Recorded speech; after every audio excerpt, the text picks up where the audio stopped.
राज्यामध्ये 23 February, 24 February आणि 25 February दरम्यान राज्यामध्ये वातावरणात थोडा बदल होणार आहे. बदल कशामुळे होणार आहे? कारण की काय झालं, इकडं तामिळनाडू, केरळकडे एक कमी दाबाचा पट्टा असल्यामुळं आणि इकडं WD सक्रिय असल्यामुळं, म्हणजे मध्य प्रदेश, राजस्थान, गुजरात आणि तिकडं पाऊस पडत असल्यामुळं त्याचा थोडाफार असर काय होणार आहे, महाराष्ट्रातल्या एखाद्या भागाला बसणार आहे. म्हणजे आभाळ येणार आहे आणि तुरळक ठिकाणी पूर्व विदर्भाकडेच पावसाचं वातावरण तयार होणार आहे. म्हणून हा अंदाज सर्व शेतकऱ्यांनी, पूर्व विदर्भातल्या शेतकऱ्यांना लक्षात घ्यायचा. उत्तर महाराष्ट्राकडे देखील ढगाळ वातावरण राहणार आहे, पण पूर्व विदर्भामध्ये चंद्रपूर, वर्धा, नागपूर, भंडारा, गोंदिया, अमरावती ह्या पट्ट्यामध्ये जास्त आभाळ येऊन तुरळक ठिकाणी थोडेफार थेंब येतील. म्हणून हा अंदाज 23, 24, 25च्या दरम्यानचा हा सर्व शेतकऱ्यांनी लक्षात द्यायचा. राज्यभर कुठं असा सगळीकडे खूप काही पाऊस पडणार नाही, त्याच्यामुळे हे देखील सर्व शेतकऱ्यांनी लक्षात द्यायचं. ज्यांचा हरभरा काढण्यास आलं त्यांना काढू शकता, ज्यांचा तूर काढणी चालू आहे ते देखील काढू शकता.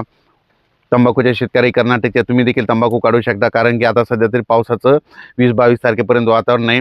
फक्त परत एकदा ना 17, 18, 19 म्हणजे 17, 18, 19 उद्या देखील ना राज्यामध्ये काय होणार, काही भागामध्ये मराठवाडा आणि उत्तर महाराष्ट्राकडं अंशतः ढगाळ वातावरण राहणार आहे. म्हणून हा अंदाज लक्षात घ्यायचा.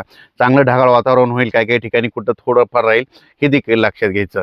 आणि त्याच्यानंतर राज्यात सांगायचं झालं तर म्हणजे तामिळनाडू, केरळ त्या पट्ट्यामध्ये काय होणार, तिकडं कमी दाबाचा पट्टा असल्यामुळे तिकडं जरा जास्त पाऊस पडणार आहे. मग त्याच्यामुळे थोडंफार आपल्या महाराष्ट्राकडं वातावरण चेंज होईल. म्हणून हे देखील सर्व शेतकऱ्यांनी लक्षात घ्यायचं. 21-22च्या नंतर परत रात्रीची देखील थंडी कमी होत जाणार आहे.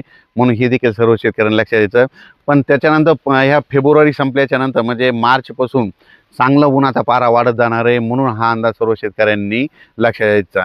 म्हणजे मार्चपासून चांगलं राज्यामध्ये 38, 39, 40 अंशापर्यंत उन्हाचा पारा राहील. म्हणून हे देखील लक्षात घ्यायचं. आणि एप्रिल मे मध्ये जवळपास काही ठिकाणी 39, कुठं 42, कुठं 44, कुठं 47 पर्यंत काही भागामध्ये नोंद होणार आहे. म्हणजे यावर्षी ऊन देखील खूप तापणार आहे. म्हणून हे देखील सर्व शेतकऱ्यांना लक्षात घ्यायचं. धन्यवाद.